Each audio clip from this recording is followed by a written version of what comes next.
Isn't it obnoxious how much of the world doesn't speak English?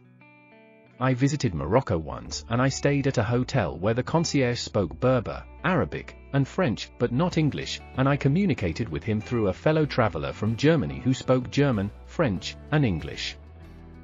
Wouldn't things be simpler if everyone just spoke the same language? Except for the fact that I've been to Ireland, where they still speak English, and I couldn't understand anyone. And I've been to Mississippi, a part of the same country where I was born, where they speak American English, my English, and I still couldn't understand anyone. It's so easy to think of words as thoughts and ideas.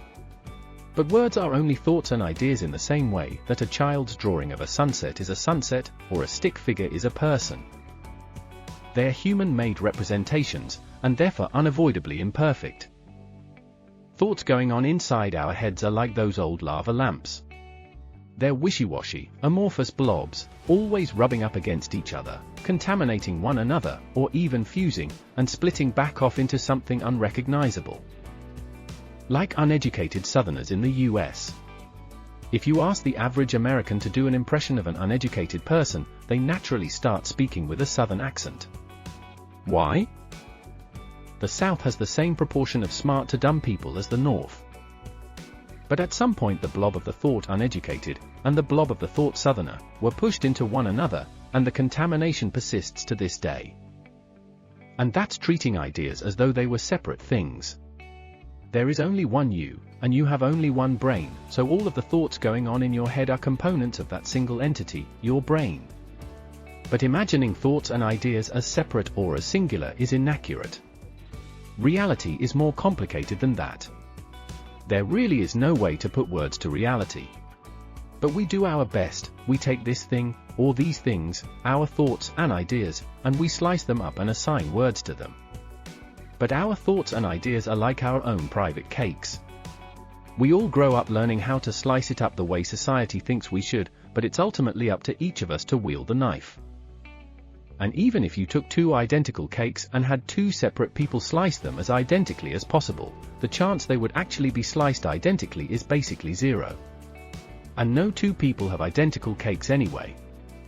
Dog, for instance, just means dog.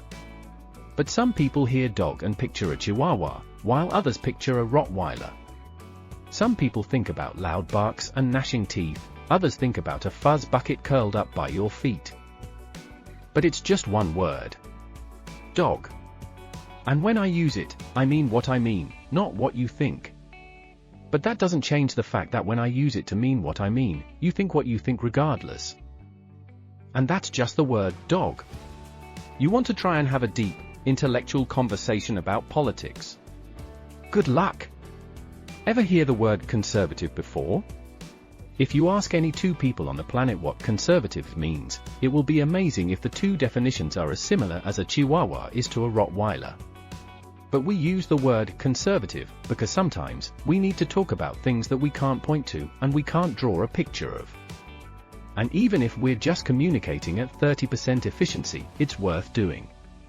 Because almost none of the most worthwhile things in the world can be done without sharing our thoughts with one another. These are the things I think about sometimes, and the moral of the story is this. Communication is hard.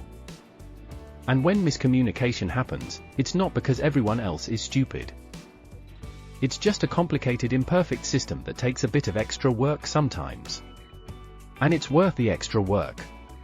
People are worth the extra work. Usually. Thank you for spending some time with a man with no shoes. Please like and subscribe if you got anything out of it, leave a comment if you have any thoughts worth sharing, and join me next week to answer the simple question, who are you?